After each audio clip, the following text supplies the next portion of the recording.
Hey everybody, it's me, Justin, with myServiceForce. Today I'm going to talk about zones. What's a zone? How do you use a zone? We're going to cover all of that in today's video. Into the software, and notice this little link here called Zone. This will be where you set up zones, and you'll notice I have some here set up, and you have some symbols. So you can create these zones and have a symbol associated with it to quickly identify zones that you set up, and you'll see them on the dispatch board. You'll see when you create an assignment, it'll have this symbol right on the board. So here on the dispatch board, if I were to have a red triangle, I know that's my Ashland zone here. These symbols and the zone name are in the work order details. Also see them on the customer and site levels. So on all of those things, you'll know what particular zone that falls into. So if you have certain text covering certain zones, you can quickly identify it and assign it to the appropriate text. So we'll create a new zone, and all you need here is a zone name and a zone description.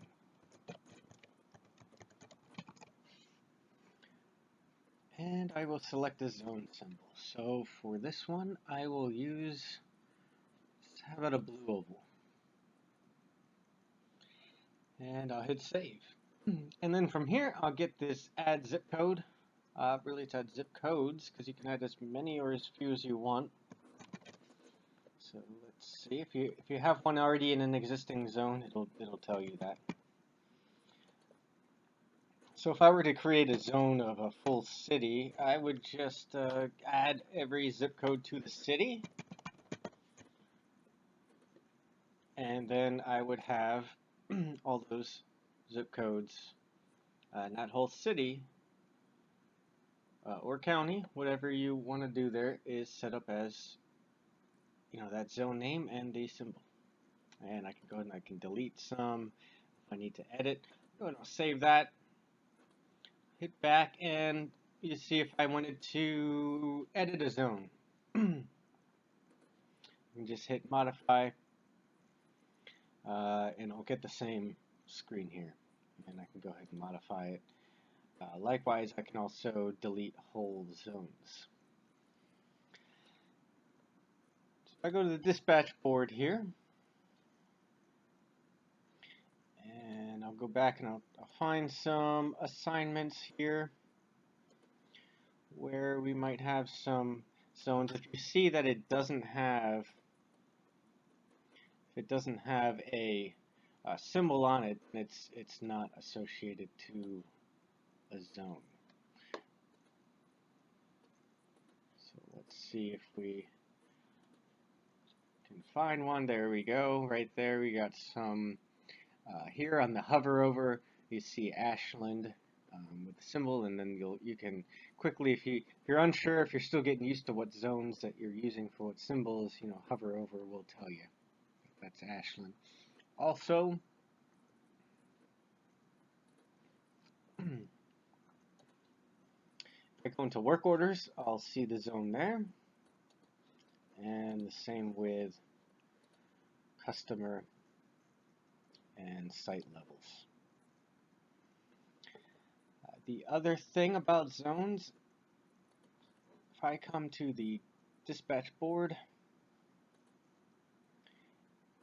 and I'll just come to my to be called bin, what I'll see here is I'll see zone, and then I'll see whatever zone. If it doesn't have a zone, obviously it'll just say none. If it does, you'll see the symbol there. Likewise, if you didn't want to have zone, if you don't want to use zones, you can set this to just display the zip code. And the way we can do that is I'll get out of the dispatch board there. I'll go to my miscellaneous settings. And here in the show zip code in tabs and bins, unchecked, you'll see you'll see them as zones, just like we saw them. If they have a zone, you'll see the symbol. If I don't want the symbols there in the dispatch board, if I simply want to see the zip code, if that's better for me, I can go ahead and make that setting change here. I'll save it. And then when I go back to the dispatch board, you see I just have zip codes now. So that's pretty much it for zones. If you ever have any questions, you can email support@myserviceforce.com. Thank you. Have a great day.